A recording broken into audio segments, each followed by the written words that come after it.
Com 5,06% dos votos, o Chega foi a quarta força política mais votada nas eleições açorianas de 2020, atrás do PS, PSD e CDS, conseguindo assim eleger 2 deputados e formar um grupo parlamentar. Um grupo parlamentar que, no entanto, se revelaria de curta duração, uma vez que em julho de 2021 Carlos Furtado sai do partido e passa a deputado independente, deixando José Pacheco como deputado único do Chega. José Pacheco, justamente, atual presidente do Chega Açores, é o convidado da grande entrevista da Açores TSF e Açoriano Oriental. Obrigado por ter vindo. José Pacheco, e começamos pelo início. A saída de um deputado, de alguma forma, deixou o Chega mais frágil, perdeu o poder negocial na Assembleia Regional? Antes de mais, muito obrigado pelo convite e a quem nos ouve e vê. Agora já temos uma rádio visual, como eu sempre defendi, para acompanharmos o tempo. Respondendo à sua pergunta, eu acho até que deixou o Chega mais forte. Obviamente, as coisas tentamos camuflar durante alguns meses, mas não foi possível e acabei por explodir como tinha que explodir.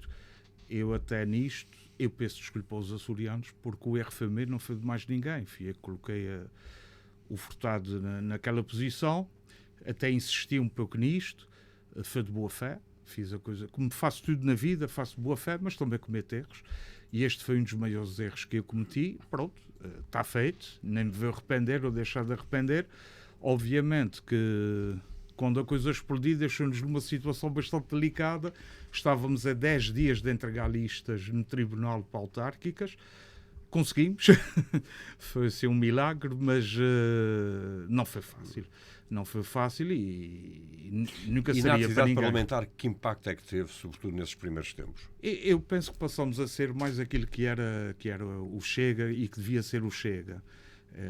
Um partido mais agressivo, um partido mais real, mais próximo das pessoas, sem andar nas conversas do politicamente correto, sem andar de roda. Isso Paulo Simões, eu penso que isso tem a ver com a idade também. Nós chegamos aqui a uma altura da vida, estávamos aqui há pouco a falar em off, e é verdade, nós já não queremos perder tempo. Talvez seja a natureza a dizer a nós próprios, atenção, que já não te falta assim tanto tempo quanto isso, já viveste se calhar metade da vida, aproveita o tempo e faz as coisas como devem ser e bem feitas. E eu penso que foi o que aconteceu no Chega. Eu, quando fui eleito deputado, até antes de ser eleito deputado, tinha mais ou menos uma ideia o que é que devia ser um deputado do Chega. Mantive, podia correr o risco das pessoas não gostarem. Pelo que eu tenho visto, as pessoas gostam da postura, que é o José Pacheco. Não é outra pessoa, não finge, não faço bonecos, não é do meu feitio. Quem gosta, gosta, quem não gosta, é não gosta. É um gosta. pouco isso. Foi arriscar. Mas e vamos tentar perceber um pouco esta história, até porque já ouvimos um dos lados da história. O que é que levou em concreto à ruptura entre o Chega e o Carlos Furtado? Qual foi o ponto de ruptura? A explicação é muito fácil. É uma pessoa que não estava preparada para isto. Já trazia alguns ressabiamentos do passado, mas eu nem me importo muito estar a falar agora nisto, porque não é importante, não é uma coisa importante. Mas ele diz que foi uma tentativa de ingerência permanente do Partido Nacional no dia-a-dia do Chega Açores. Eu vou arriscar dizer isso. Ele é um mentiroso compulsivo, pronto. É uma pessoa que mente constantemente, etc. Não há ingerências, quer dizer, é uma pessoa que não tem disciplina. Não. Eu vinha descobrir mais tarde que o que estava a acontecer no Chega já tinha acontecido no PSD, mas isso é passado, isso já não tem importância nenhuma. Até ele não, para mim, já não tem qualquer tipo de importância. Claro que nos faz uma perseguição e vota contra as nossas coisas e tal, mas isto até chega a ser divertido. Qual é a sua relação com o Carlos Furtado? Não tem relação nenhuma, não, absolutamente nenhuma. Não. Ele diz que se sentiu traiçoado por si. Opa, depois o que ele diz fica para ele. ele. E leu certamente, eu só estou a citar aqui. Não, eu confesso que nem li, nem percebi, foram-me contando aos poucos. Assim, eu já tenho pouco tempo. Eu tive que abdicar de muitas coisas na minha vida e não veio ocupar o meu tempo com o Carlos Furtado, era o que faltava. Não tem esta importância, não sou uma pessoa de rancores, não guardo rancor. Obviamente que ele já cometeu uns erros que tive que lhe pôr um processo em tribunal, porque também não Há seria... uma questão que está em tribunal, então, está na justiça. Pois é tal mentira compulsiva. Ele é uma pessoa que deturpa a verdade, mas isso é assim, vamos falar dos Açores e vamos deixar isto, que isto não tem importância. Então vamos falar dos Açores. Pergunto-lhe se André Ventura, líder nacional do Chega, se usa o Chega nos Açores como uma arma política no continente. Mas é natural que isso. Eu não percebo qual é a dúvida quanto a isto. Nós somos o único partido. Eu tenho uma relação até de muita abertura com o André Ventura, com o doutor André Ventura. Trato por André, tenho uma relação mais próxima dele.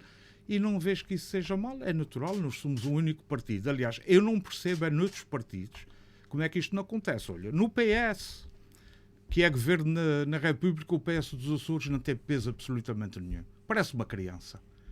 Ficam ali num cantinho e tal, amoados, não conseguem, não resolvem, não fazem nada. Depois temos ali o Francisco César a fazer fogo de artifícios, a tentar ser líder do PS Açores. É ridículo. Tudo isso é patético. A tentar ser líder do PS Sim, a tentar, porque acho que ele nem sequer capacidade tem. Mas não é Vasco Cordeiro o líder do PS Açores? Não, ele está a tentar ser o líder do PS Açores. Aliás, só quem não vê, quem não quiser ver, não é?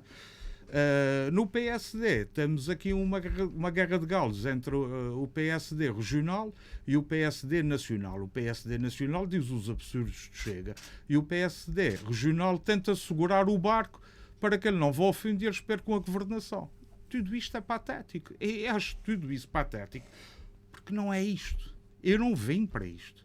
Eu vim para defender as pessoas. Eu fiz este compromisso. Mas não tem que ter autonomia em relação ao Partido Nacional? Eu tenho uma autonomia absoluta.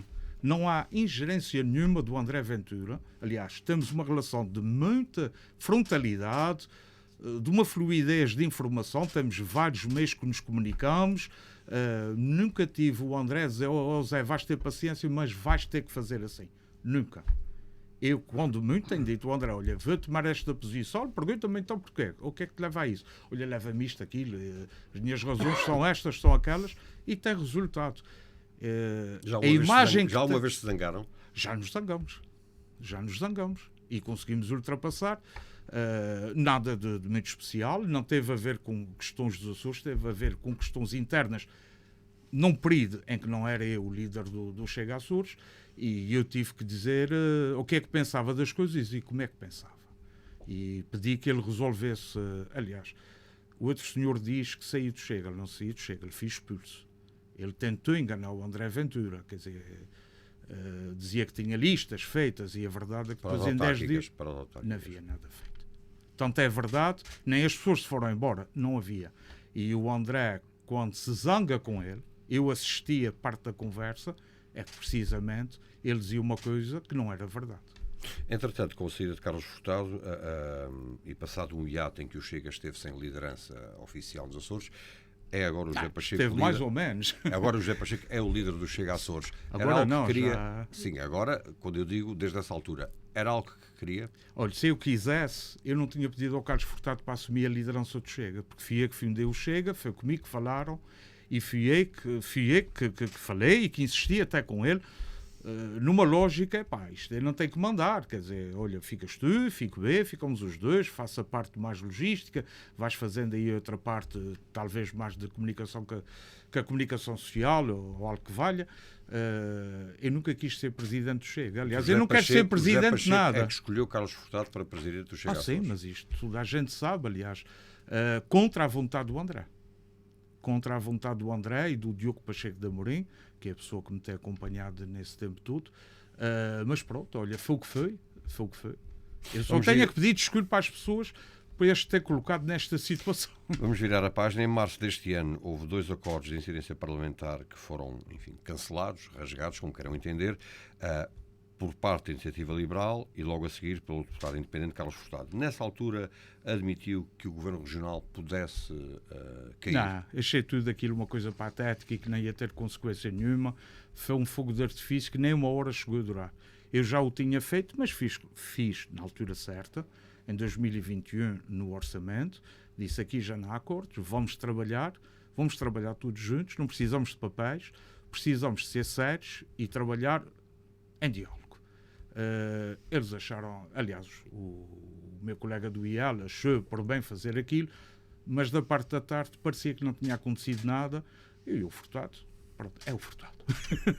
Mas ficou surpreendido de alguma forma com essas duas decisões no mesmo dia, quase que na mesma hora? Não, uma por uma razão e outra por outra, ou seja, o Nuno já algo, pronto, nós temos uma relação até, fomos colegas no CDS, que me orgulho bastante do percurso que fiz dentro do CDS, e conversamos, temos uma relação muito aberta, os dois, conversamos bastante. Tem pontos de vista em comum? Temos, muitos, somos da mesma escola.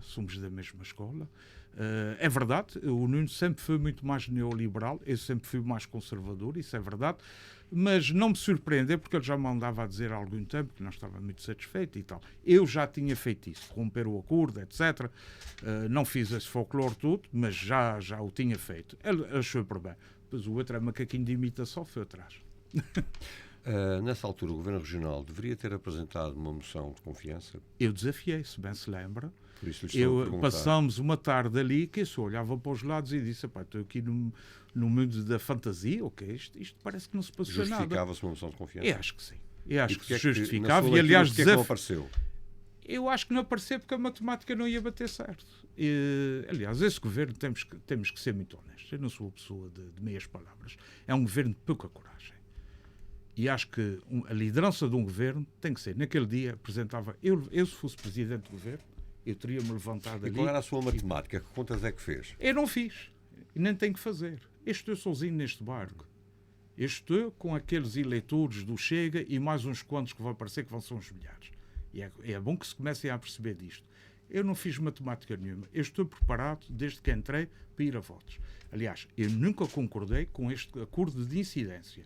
Eu fui arrastado para isso, até de uma falta de lealdade que houve comigo, que houve negociações que foram feitas nas minhas costas, e eu disse: eu não concordo com isto. Isto não é uma forma inteligente de se formar um governo. E se as pessoas queriam uma prova, a prova está na rua. Mas como é que o governo poderia ter sido constituído sem esses acordos? Muito fácil. Não precisava de fazer acordo nenhum. Tinham esperado 1 ano ou 2. Tão simples quanto isso. Ou seja, não faria um governo de direita? Não. Deixavam o Partido Socialista fazer o Pois governo? Claro, então ganhou, fazia, não sei o quê, preparavam-se durante 2 anos. Nota-se claramente que este governo não estava preparado. Mas o período legislativo são 4 anos. Não, há orçamentos de todos os anos. Podem fazer uma moção de censura, podem fazer o que quiserem, mas preparavam-se. Então ir para o governo sem ter pessoas, sem ter preparação, sem ter um programa, sem ter nada, dá o resultado que dá, que é um desnorte. E que as pessoas na rua nos dizem isso, que é um desnorte total. Em entrevista ao Jornal Observador, durante a 5ª convenção do seu partido, em janeiro deste ano, disse um pouco aquilo que está aqui a dizer, que o acordo com o PSD não resultou e que está completamente esgotado. Ora, se está esgotado, porque é que continua a aprovar propostas da coligação? Não, mas isso não tem nada a ver. E as que eu aprovo do Bloco de Esquerda não é igual? Eu aprovo o que acho que é importante para os açorianos. Já aprovei muita coisa do PS também. Tudo o que é. Eu vou vendo proposta a proposta. Foi o compromisso que eu fiz. Caso a caso. Vou estudando com o meu gabinete, que muito devo ao meu gabinete, que somos poucos, mas graças a Deus são pessoas muito, muito, muito empenhadas, que não usam relógio, que é isto que eu gosto no trabalho político. E vou aprovando, quer dizer. Agora, se me disserem, mas preferias mandar já o governo embora e ter o PS a governar, isto é voltar outra vez a arroz. Vamos voltar 24 anos. Mas como é que está o acordo de incidência parlamentar assinado pelo Chega? Não está, simplesmente não está, desde 2021. Mas não está rasgado, formalmente? Mas eu disse que sim. Não levaram a sério, não sei porquê. Portanto, neste momento o que me está a dizer é que não existe. Nós vamos negociando dentro daquilo que é possível. Isso foi comunicado ao Presidente do Governo? Pois, com certeza. Ou seja, o que me está a dizer é que o Chega já não tem acordo de incidência parlamentar. Eu disse na Assembleia, eu não tenho que comunicar coisíssima nenhuma ao Presidente do Governo. Eu estou na Assembleia Regional, que é o órgão máximo da autonomia dos Açores. E isso foi dito, está escrito, podem recuperar, há um discurso escrito em que eu disse precisamente isto. Como disse o que disse o ano passado, que defendia a estabilidade governativa. E mantenho.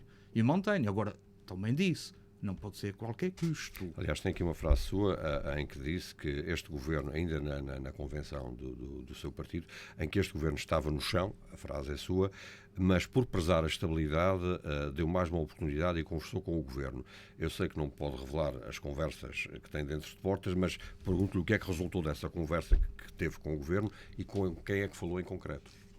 As conversas que tive, posso revelar, porque não é propriamente um segredo de Estado, Tive a ligação que tive a partir de junho de 2022, salvo erro, é com o secretário regional Duarte Freitas, que temos uma relação, até já nos conhecíamos de algum tempo, e temos tido uma relação de alguma frontalidade, de alguma verdade, digamos assim, e ele tem o poder que tem. Ele não tem o poder de um presidente de governo. Nem eu vou entrar por aí, porque não vale a pena. Eu não me meto na vida dos outros partidos, nem me vou meter na vida na governação. Entre tripartido e as guerras internas, porque há um zum demasiado grande na rua, em que as pessoas já se aperceberam. E eu penso que o governo não se apercebeu. E quero-me dizer qual é esse zum? Não sei. É o que as pessoas vão dizer na rua, que eles não se entendem, que um puxa para um lado, o outro puxa para o outro. E o José Pacheco, que está na Assembleia, que está no plenário, o que é que houve? E lá são já que retira? Até inclusive já me pediram para malhar num secretário da coligação. Quer dizer, Mas quem é que lhe pediu isso? Um dos partidos da coligação. Ou seja, um dos partidos da coligação pediu para ser crítico de outro... Sim. Ou seja, nem eles próprios se entendem. Isto tem que ser dito com alguma frontalidade. Porque não são eles que vão pagar esta fatura. São os açorianos. E os açorianos estão a pagar esta fatura. Mas explique-me, José Pacheco, por favor. Em abril do ano passado, se não me falha a memória e as notas que eu tomei, garantiu que o apoio do Chega ao Governo Regional acabava e que iria reprovar o orçamento da região para 2023. Certo. Entretanto, não foi isso que aconteceu. Estava-lhe a explicar das conversas que tive com o secretário Duarte Freitas, chegamos a alguns entendimentos e há um caderno de encargos. Depois de ter feito esta ameaça? Eu não faço ameaças. Quem me conhece sabe muito bem. Eu não ameaço ninguém. Eu sou uma pessoa, eu faço ou não faço. E naquele momento, aliás, eu vou revelar aqui, não vou cobrar aqui o sigilo, mas disse ao Duarte, neste momento, se houvesse orçamento, o orçamento estava chamado.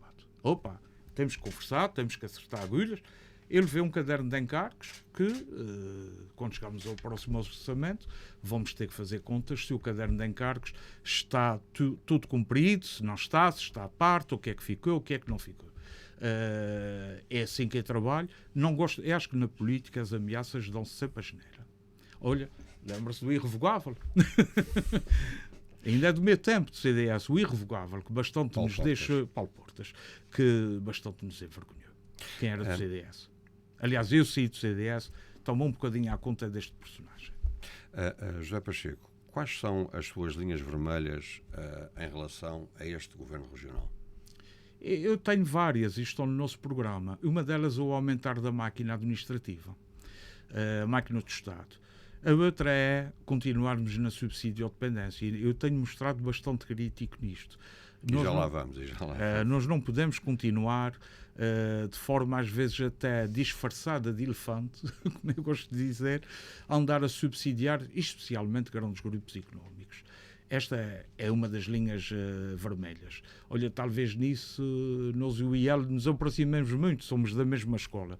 Nós achamos que sim, e aqui talvez eu possa divergir mais como conservador. Nós vivemos numa região que o Estado tem que ter um peso maior. É natural. É uma região que são 9 pedaços de terra, bastante diferentes uns dos outros, em que nós temos que tratar cada ilha de forma diferente, mas dentro daquilo que é a igualdade, dentro daquilo que é o equilíbrio. Eu não acho que se deva dar tudo a todos, mas tratar com algum equilíbrio e dentro daquilo que é a dimensão que cada ilha tem, e dentro de cada ilha, por exemplo, São Miguel, que tem vários concelhos e alguns bem distantes daquilo que seria, digamos, o centro de decisão, que é a maior cidade de Ponta Delgada. Uma das linhas vermelhas também que nós colocamos também foi a diminuição do RSI. O RSI tem um problema grave. O RSI é pago pela República. E quando o dinheiro não nos sai da algebeira, não nos custa a gastar. A verdade é que o RSI diminuía número. Mas ninguém se questionou porque é que isso diminuiu. Alguns dizem, não, foi mérito do Chega. Olha, eu gostava de ter esta medalha, mas não tenho. É certo que nós temos criado alguma pressão, mas também é certo que o RSI está a baixar devido à imigração. nós estamos a perder os nossos melhores operários, digamos assim, gente de grande Mas talento. tem dados que confirmam isso? Tenho, olha, onde eu moro, por exemplo, ali ao lado, eu tenho 200 pessoas imigradas. Eu não preciso desta. A estatística funciona da maneira que nós queremos. Sabe como é que se aprende isto? Andando na rua e falando com as pessoas. E também sei dos casos que me vão transmitindo, porque felizmente ou infelizmente eu recebo centenas de mensagens. Eu dei essa abertura, depois custa-me um bocadinho a gerir e responder às pessoas todas. E as pessoas vão-me contando essas histórias. É número, não aumentou. É número, digamos, é número global, mas tem aumentado. Há mais gente a caminhar para o RSI. E vamos deixar tretas. As pessoas estão indo para o RSI porque é muito mais confortável. Como e também assim? é muito mais confortável ganhar um ordenado sem trabalhar, Mas porque não também ganham, é não verdade. ganham propriamente um ordenado. Ganham. Quanto Há é que- famílias a tirar muito dinheiro. Explique-me. Há famílias, eu também não conseguia explicar até que alguém me explicou. Tudo acumulado e com as... Olha, vou-lhe explicar como é que fazem. Primeira coisa, divorciar. Um vai viver para um sítio, o outro vai viver para outro. Tudo em teoria. Eles vivem todos na mesma casa. Dão moradas diferentes. Depois têm muitos filhos. Todas estas majorações, eles acabam a receber um ordenado. Há famílias a ter um ordenado superior a um deputado. E isto tem que ser dito. Quanto é que ganha um deputado? Um deputado está a ganhar limpos 2.600, 700. Está-me a dizer que há famílias que recebem do RSI mais do que 2.600 Sabe quem é que me euros. disse isso? Pessoas que lhes pagam. Pessoas que veem o dinheiro a passar pelas mãos. Mas isso é um pouco estranho, porque o É, valor máximo eu do também RSI achava- é muito pouco. É muito pouco. Como é que multiplicam isso? Multiplicam com as majorações das crianças, por isso é que é sempre importante ter muitos filhos, as rendas sociais. Eu também não... Paulo, eu confesso que ao início fez Percebe muita a minha confusão. perplexidade Eu perante isso? também fiquei, eu tive Não esta é essa a reação. informação que eu tenho. Eu tive esta reação. Tudo somado, e eu até já consegui confirmar isto com pessoas, enfim, da área. Uma das metas que o Chega, Mas eu não acabei a conversa. só para relembrar, O foi a RSI questão da fiscalização do RSI. Pronto, isso não existe. Simplesmente não existe. Isso é anedótico. Mas Isso o não existe. Chega Não fez existe. Não questão existe. de que assim Exigi, até agora não apareceu nada. Não Mas apareceu. creio que já disse que a dada altura foram feitas 100 e algumas fiscalizações e que apanharam 132 casos de E situações quantos é que foram irregulares. punidos? 5 ou 6? Nós vemos, nós trabalhamos. Está ali uma pessoa que tem família em Água de Pau e sabe o que é que estou. Eu estou a falar de Água de Pau porque é uma realidade que está muito próxima. É ver os carros 0 km às portas. Como é que isso é possível? Com dinheiro do RSI. Eles existem. Isso não é uma fábula. Não. Quer ir comigo lá? Eu mostro-lhe. Mas eu estou-lhe a dizer isso, mas eu posso levar a Rabo de Peixe, eu posso levar a Ribeirinha, eu posso levar a outras zonas onde nós vamos ver. Já levou os seus colegas deputados a mostrar Há esta os meus realidade? colegas deputados. Eu não tenho que lhes ensinar nada. Eles até têm a mania que sabem mais do que eu.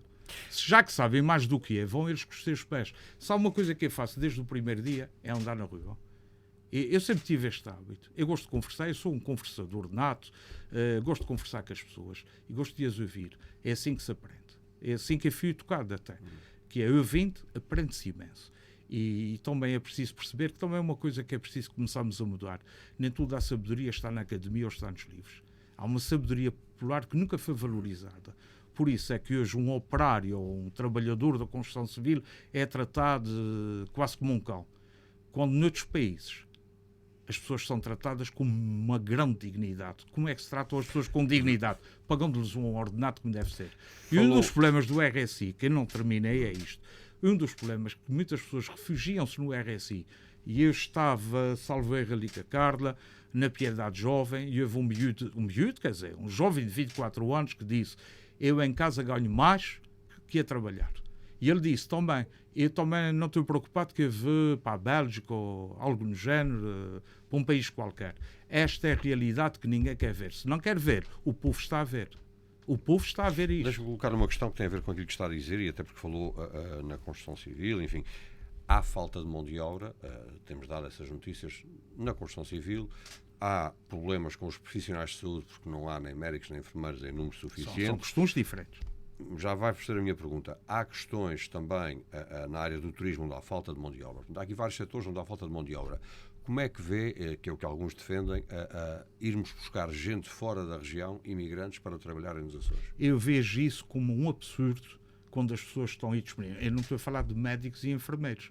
Se calhar, por isso é que eu disse, são questões diferentes. São vários setores.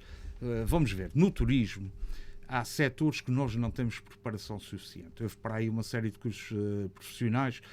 Os que eram bons andaram daqui, foram para outros países, ou até para o continente, e outros cursos não serviam para nada, simplesmente serviram para empregar alguns políticos desempregados e alguns amigos nas escolas profissionais.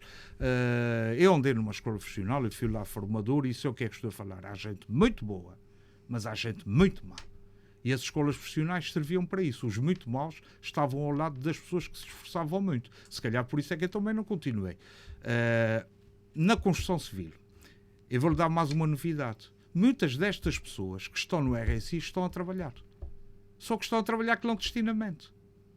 Acha natural que pague os seus impostos todos os meses, uma carga pesada de impostos? Mas sabendo isso, já denunciou essas situações? Então já não denunciamos tanta vez? Não quer que eu vá agora de porta em porta armado em polícia. Não é a minha função, não foi por isso que eu fui eleito. Já denunciou o Governo Regional, já falei várias vezes. E até, qual é a resposta que lhe sabe dão? Qual foi a resposta? Esses ainda querem trabalhar. Foi a resposta que me deram. Eu não acho isso razoável. Não há fiscalização. Não há simplesmente fiscalização. Como é que é possível? Até uma coisa curiosa. Importação ilegal. Importação ilegal. As pessoas andam a comprar na China e depois andam a vender à porta de casa e nas redes sociais. Roupas falsificadas, sapatilhas, telemóveis. Vão ao continente comprar as Primax, desculpe aqui a publicidade, e vêm vender à porta de casa. Acha que o RSI, se for baixo, dá para isso tudo. Eu que estou a dizer, as pessoas que me estão a vir sabem que é verdade.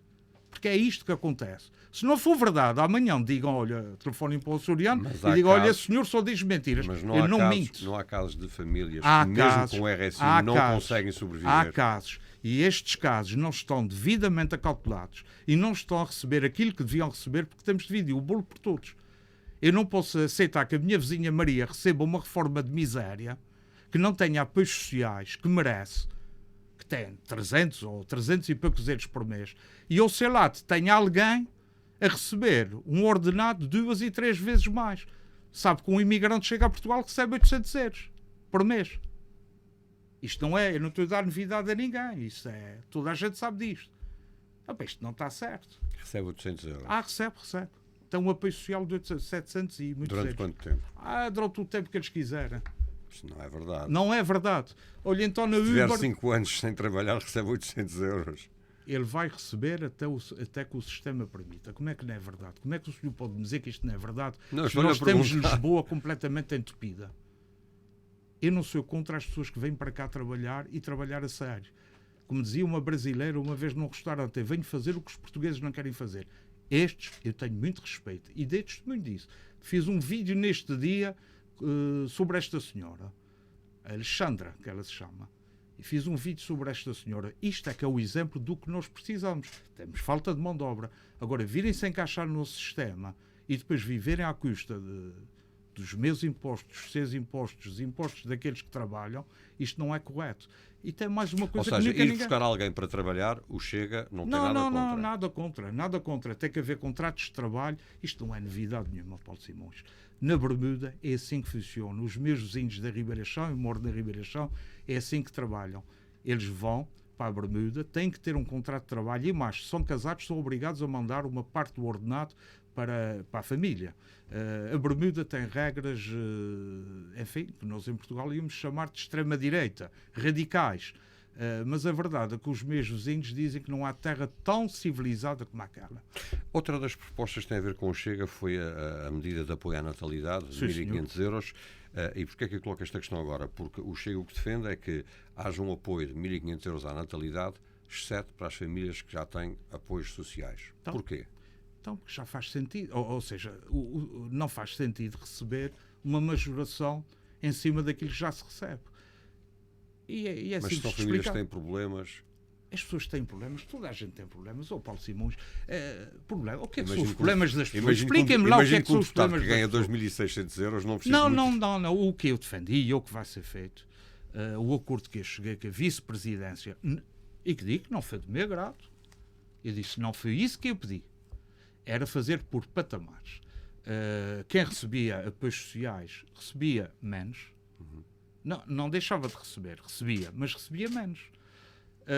Na classe média baixa recebia os 1.500, que até acho que é pouco. Acho que devia ser mais. E obviamente que um deputado ia receber talvez o equivalente a uma pessoa do RSI. Por isso é que lhe peço para me explicar. Como é que funciona o abono de família? Faz-me confusão, a confusão no sentido da proposta, e peço que me ajude a perceber. Uma família que não tem rendimentos, sim, e que vive de apoios sociais, se sim, quiser ter um filho, tem a vida mais difícil. E será que alguém já perguntou a esta pessoa se é o Estado que tem que patrocinar ele querer ter um filho? Ter um filho é uma responsabilidade. Eu tenho 2, gostava de ter 5. E a minha mulher sabe disto. Eu não tenho 5 porque não posso ter. Só tenho capacidade financeira de ter 2 filhos. Eu sou, enfim, um defensor das famílias numerosas. Gosto imenso. Tenho um colega deputado que tem 8 filhos. Tem 7 biológicos e um adotado. Eu adorava ter 8 filhos. Mas não os tenho porque não posso ter.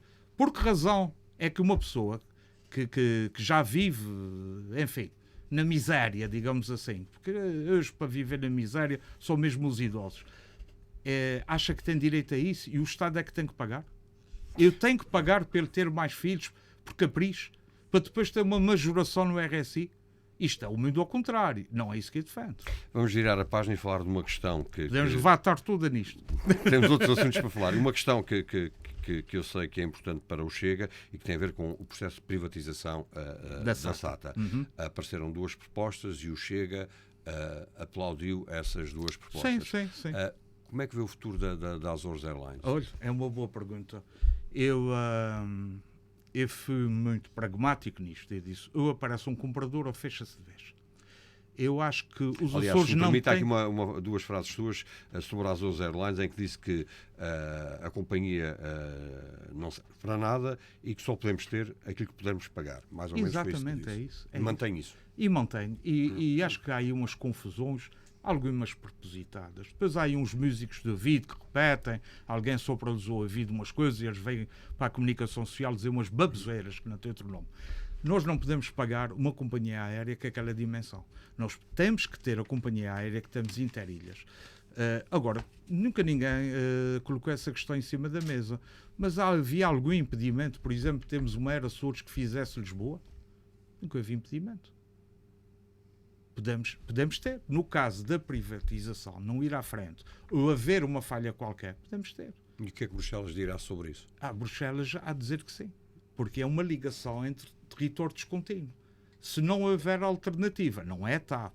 A TAP é uma pouca vergonha. Aliás, a minha filha veio ontem, nem queira saber as cobras e lagartos que eu tenho para dizer da TAP. É uma anedota, a TAP. Aliás, a TAP é o espelho do socialismo que temos em Portugal. É arrogante, prepotente e nunca há culpa. A culpa é até de passageiro. Overbooking. Aconteceu com o grupo que vinha a minha filha chegou, mas os responsáveis do grupo ficaram atrás. Overbooking, então anda-se a vender o que não se tem para vender. Mas pronto, são outras questões. Quanto à SATA, eu penso que a SATA é fundamental para os Açores nas ligações, até termos um privado que o queira fazer. Porque o Estado não tem que fazer nada. O Estado não tem que ser dono de nada, porque o Estado, sempre que é dono de alguma coisa, é o pior gestor que eu conheci até hoje. Nem para gerir, sei lá, um galinheiro. Comia as galinhas, vendia os ovos que não tinha. A companhia interna, a Interilhas, a SATA... A SATA era Açores. É regional. É regional e, por enquanto, e espero bem que continue a ser. Até temos outras garantias. Eu suponho que o futuro disto será aparecerem outras companhias aéreas. Mas aliás, a Inter já mostrou algum interesse. Nesta interesse. tentativa de privatização, e eu ia colocar essa questão, aparecem 2 consórcios, nenhum deles é uma companhia de aviação ou tem uma companhia de aviação. Isto aí, a ver, vamos... Pergunta-se se o preocupa. A mim preocupa-me, naturalmente, preocupa-me. Mas eu não estou preocupado se a empresa fechar ou não. Eu não estou preocupado Admite que se a privatização falhar, pode fechar. Sim, pode fechar e nós vamos conseguir. Eu penso que conseguimos assegurar. Nós sempre, então isto, sermos açorianos, sempre tivemos esta grande capacidade sabemos ultrapassar as dificuldades. Nós não podemos ter uma companhia aérea que no último ano dê 108 milhões, se não me falha a memória, de prejuízo. Quer dizer, isto é impossível. Cada vidro numa escola que não está a ser colocado, lá as velhinhas que não recebem um complemento de pensão como deve ser, devem todos perguntar onde é que o dinheiro foi parar. E o dinheiro, neste caso, nós já não estamos a pôr dinheiro da região, mas já lá pusemos 600 milhões. No ano passado, no Dia da Região, José Pacheco preferiu esta frase: todos ouvimos na rua que o povo exige uma nova revolução, uma que coloque ordem nesta desordem crónica. Que revolução? A revolução não precisa de ser necessariamente uma revolução sangrenta ou com armas. Parte do princípio que era isso que estava... Eu, aliás, sou um pacifista, eu sou uma pessoa que tenta resolver tudo pelo diálogo quando é possível. Quando não é possível, damos 2 chapadas e fica resolvido. É a vida. É como se eu com as crianças, com o meu filho tocado. Como é que em política se dá 2 chapadas? Às vezes há muita maneira de dar chapadas.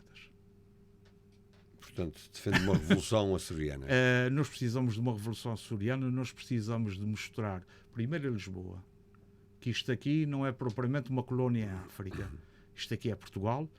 Ainda sexta-feira fui à Lagoa, quinta-feira, peço desculpa, onde tenho uma conservatória fechada. Aliás, nessa altura afirmou que o Governo da República não quer saber dos Açores. Não quer. Nós estamos a regredir, e é bom que as pessoas se apercebam disto, há alguns séculos.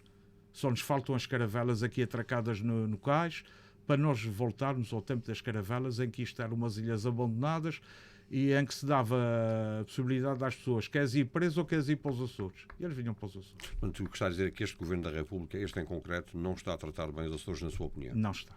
Quer dar exemplos concretos onde, na sua opinião, tem falhado? O caso da Universidade é um dos casos flagrantes. O Furacão Lourenço é outro dos casos flagrantes. Mas aí o Partido Socialista diz que há responsabilidade deste governo. O Partido Socialista já nem sabe o que é que diz. O Partido Socialista já nem sabe o que é que diz. Eu até tenho dificuldade em acreditar que eles já andam a ler os dossiês ou leiam os jornais. Pronto, o Açoriano Oriental, já que estamos na casa do Açoriano. Porque, dizem coisas disparatadas. Então, veja lá. O Partido Socialista queria prolongar os contratos os programas, nas juntas de freguesia. O que é que o Partido Socialista dos Açores fez em relação a isso na República? Zero. A gestão do nosso mar e do nosso espaço aéreo. Fala-se demasiado do mar. E o espaço aéreo, que rende largas dezenas, centenas de milhões de euros. Nós temos... O Chega tem abordado esse assunto algumas vezes. Temos. E eu tenho levado isso, eu tenho feito um esforço muito grande. Até olho, houve um socialista que outro dia reconheceu isto, da minha parte, de ir ter com o meu grupo parlamentar e insistir nestas questões. Nós somos parte integrante de Portugal, com uma diferença. Nós e a Madeira somos uma região autónoma. A autonomia não pode ser uma autonomia de papel, né? Até parece o acordo de incidência parlamentar, que é, está bem, depois a gente vê se consegue cumprir. Não é assim. Tem a lei de finanças regionais. Nós precisamos fazer aqui um reforço.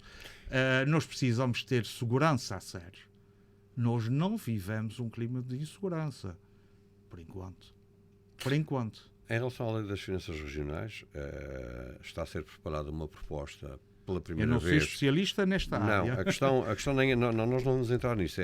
Há aqui uma proposta que está a ser preparada pela primeira vez em conjunto com a Madeira. Ou seja, Açores e Madeira vão apresentar uma proposta. A minha pergunta é: como é que olha para esta novidade, chamemos-lhe assim, das 2 regiões autónomas de Portugal apresentarem a mesma proposta, uma proposta conjunta para a revisão da lei das finanças? Não é uma novidade, e explico-lhe porquê. Porque eu tenho-me deslocado algumas vezes à Madeira a preparar algum trabalho antes das eleições da Madeira, no sentido de o meu colega, os meus colegas, que suponho eu que serão vários, que vão ser eleitos na Madeira, nós possamos trabalhar em conjunto, sensibilizando a República por uma série de coisas. A lei das finanças regionais é uma delas. Como também o cargo do representante da República, a questão também da justiça, dos tribunais, das finanças, enfim. Nós temos conversado muito, até a última reunião, se não me falha a memória, foi na presença de André Ventura, em que conversávamos ali, descontraídamente, os 3, e ele penso que também vai aprendendo alguma coisa com isto.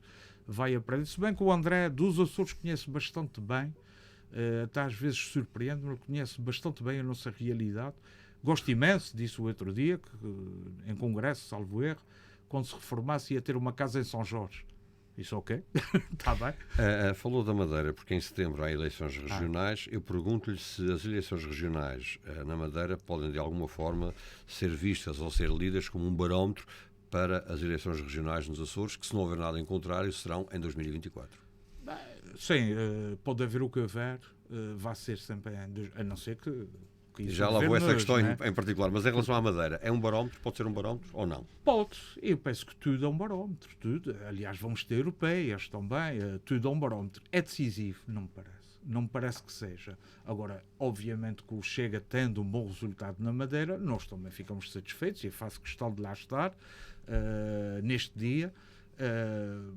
Enfim, não ponho isto como sendo, vamos lá ver, se corresse mal. Se corresse mal na Madeira, nos Açores vai correr mal. Não faço esta leitura, não tenho este tipo de leitura. Como é que olha para a conotação que é feita do Chega com a extrema-direita? Olha, é uma parvoíce, o que é que ele diga? Quem me conhece, e conhece-me bem, e muita gente conhece-me, porque já tive N atividades, sejam elas profissionais, sejam elas culturais, etc., até sociais. Sou voluntário desde os meus 17 anos, por isso, quando falo da pobreza, sei o que é que digo. Desde os 17 anos que lido com a pobreza e com a verdadeira pobreza e com os oportunistas. Mas a pergunta era agora também perdi-me. Se o incomoda ser conotado com a extrema-direita. Pois, é isso que ele estava a dizer. Quem me conhece ou não é um sabe... partido de extrema-direita? Não é. Olha, é um partido de extrema-direita porque à nossa direita não existe mais nada. Se querem nos conotar assim, pode ser isto com graça. O que é extrema-direita? É um regresso, por exemplo, ao nazismo. O nazismo era socialismo. Aquilo é uma ditadura. E está a ignorância a mais nestas coisas. Quando se fala em fascismo, o que é o nazismo? De quê? O que é o fascismo? O fascismo só houve na Itália. Nós tivemos em Portugal uma ditadura. Exatamente. Só isto está nos livros de história, as pessoas façam o favor. Comprem uns livrinhos, leiam. Olha, infelizmente deste tirou uma visão. E nunca falámos sobre isto, portanto, quando houve que há um crescimento da extrema-direita, dos neonazis, dos fascistas na Europa... Isto é outra canalha. Não se revê. Eu não sou desta canalha. Eu não o líder do seu partido? De nazi. Não, o líder do meu partido nestes não é nacionais? Nem pouco mais ou menos. A pessoa que eu conheço, André Ventura, e aquilo que eu sei, e aquilo que é o programa do Chega, também é verdade que há uma certa manipulação. Lembra-se dos ovários, que é uma sectorial. Eu fui a um congresso que... Eu não fui a este congresso dos ovários, que tirou os ovários às mulheres. Eu fui a um congresso a seguir, penso eu, que havia 100 e tal moções. Havia tudo. Umas passaram, outras foram rejeitadas. Esta dos ovários, malucos em tudo ao lado. E o homem apresentou, entre muitas coisas, uma destas, que foi rejeitada. E o próprio André disse, isso é um disparate pegado. Agora vai-se tirar os ovários às mulheres. O que é que a comunicação social passou? Que o Chega quer retirar os ovários às mulheres. Isso é verdade? Não, é uma completa mentira. Isto é que é... Mas isso é maluqueiro, isso não é extrema-direita. A extrema-direita que eu conheço é aquela extrema-direita que é contra os imigrantes, seja em que circunstâncias for. Há bocadinho perguntou-me se vier um imigrante que é racista, que é homofóbico. Pronto, acha que o André Ventura, quando tem o seu melhor amigo, que é o Luque Bombito, olha, vai um abraço para ele, que ele depois viu isso tudo, o Luque, que é mais preto que a sua camisa, e que não tem problema, ele diz que é preto. Ele diz, de cor é que tu és? E eu sou branco, então eu sou preto. Nós não temos esses complexos. Nós não somos racistas. Eu não sou racista, nem quero ser, não. E para já eu não tenho amigos pretos. Isso é logo a primeira coisa. Eu tenho amigos. Os meus amigos têm muitas cores.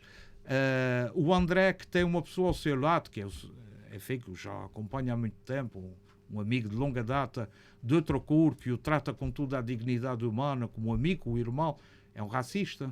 Nós somos nacionalistas, mas nós não somos ultranacionalistas. Os ultranacionalistas... A diferença é que nós aceitamos aquilo que podemos aceitar do nosso país. E é isso que o André tem falado muitas vezes, e ainda há pouco eu falei nisto. Nós temos que aceitar com dignidade. Eu não aceito imigrantes que venham viver para contentores.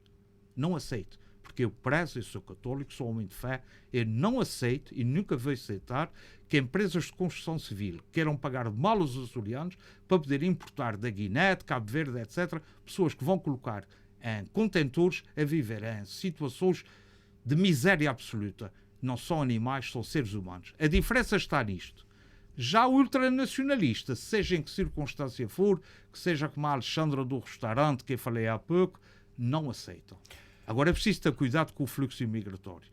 Na França temos problemas, na Bélgica temos problemas, na Holanda temos problemas, em Portugal começamos a ter problemas também. Qual é a dúvida? E a solução é fechar a porta? A solução não é fechar a porta, é filtrar. Então a Bermuda faz isto e nós elogiamos a Bermuda, porque é que não podemos fazer igual? Já Pacheco, o relógio está a contar. Ficávamos a tarde toda. Se o seu voto, e voltando à política regional, se Sim. o seu voto vier a revelar-se decisivo para a aprovação do plano de orçamento para 2024, já pensou no que é que irá fazer? E isto entronca naquilo que começava a tentar responder há pouco, que eu interrompi. Já tem uma decisão pensada? Não tenho uma decisão, porque desde também as coisas correram um pouco, ainda falta até novembro algum tempo.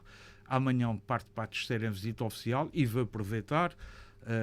Eu sou papadinho. Sempre que faço uma viagem, tento fazer uma série de coisas em simultâneo.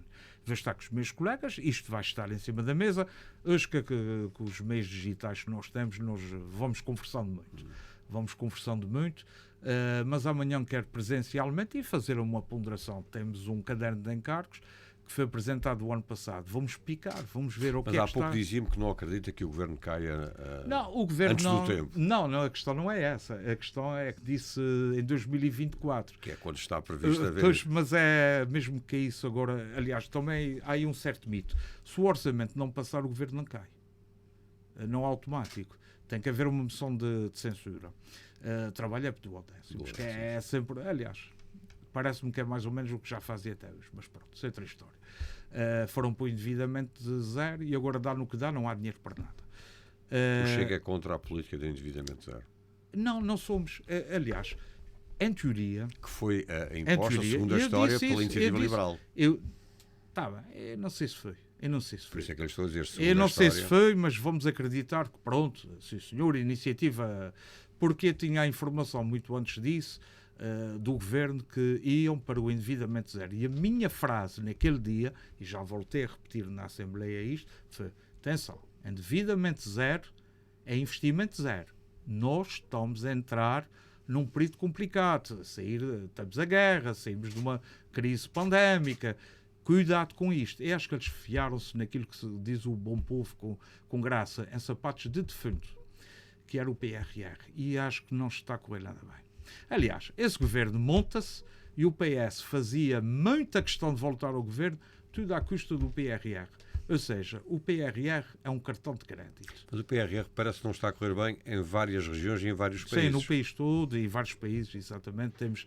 Parece que não foi mal definido este PRR a nível europeu? Eu também aqui, olha, vou fazer de advogado do diabo.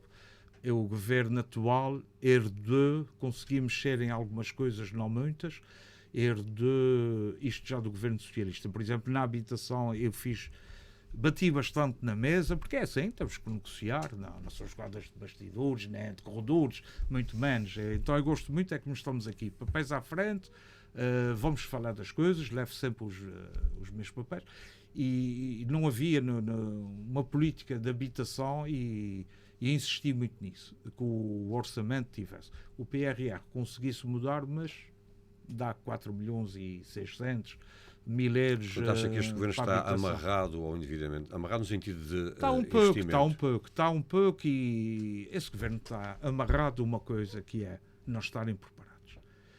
Não estão, digamos... Mas não estão melhor agora, na sua perspectiva, do que estavam há 3 anos e meio? Acho que não. Acho que não estão, acho que estão a ficar um bocadinho mais cansados, que é natural. Olha, ele veio outro dia para a Assembleia uma proposta que em tempo normal e na vida normal dos políticos ou da política ou da autonomia nunca levaria, ou ninguém levaria, que foi limpar as estradas regionais, cortar a erva. Quando nós já chegamos ao ponto de ter que levar para a Assembleia Regional uma proposta de resolução que diz ao Governo que os senhores façam favor de cortar as ervas das estradas, que é uma pouca vergonha, mostra um bocadinho esse espírito. Qual é a sua relação com o José Manuel Bolieiro, líder do Governo Regional? Eu tenho uma relação pessoal com ele de há alguns anos atrás, uma pessoa que eu estimo, respeitamos-nos, Eu, muito honestamente, eu acho é que ele é, digamos, olha, vai ser muito simpático. Ele é muito boa pessoa para presidente de governo. Precisava de uma pessoa mais mal criadinha, mais de bater o pé para levarmos esta região em frente. Mas há quem diga que é ele que mantém este governo pela sua capacidade de diplomata. Bem, dizem tanta coisa, até de mim dizem tanta coisa. E como é que é a sua relação com os outros dois líderes dos partidos da coligação Tenho uma governativa? relação bastante normal. Eu, por natureza, sou uma pessoa que me dê bem com as pessoas. Eu sei separar o que é política e o que é que são as questões políticas e o debate político das relações pessoais. E tenho uma relação razoável ou equilibrada com eles. Agora, se me perguntar, que era a pergunta que talvez devíamos todos fazer, era: tem resultado, tem havido comunicação? Não. E eu já os acusei disto há um ano atrás. Falta muita... Não é só comigo, com todos os parceiros, até inclusive, eu disse na altura, deviam conversar com o PAN. É um parceiro. Pelos vistos, tem estado a conversar mais com o PAN agora. Desde Que é o governo. Já no último orçamento fez isto. Uma última questão. Não podemos é ficar dependentes de deputados independentes que de manhã é branco, da tarde é azul, à noite é cor-de-rosa. Isto é que não podemos. Uma última questão, José Pacheco. Em entrevista à TSF, ao Oriental, nessa cadeira onde está, José Manuel Bolieiro garantiu que a coligação era para durar. O mesmo depois também já disse Paulo Estevão.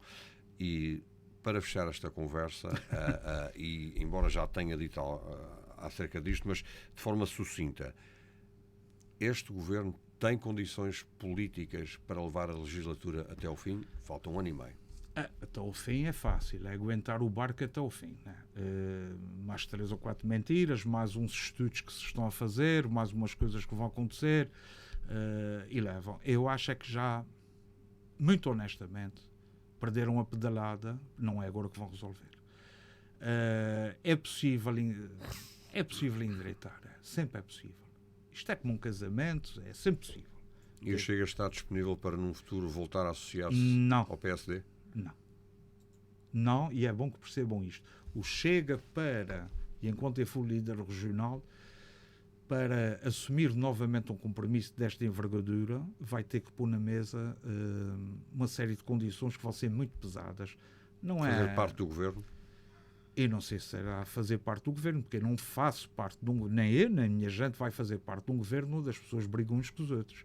Eu, quando vou para o que for, a função que me dão na vida, seja o que for, uma das exigências que eu faço é a autonomia. A autonomia, seja ela política, financeira.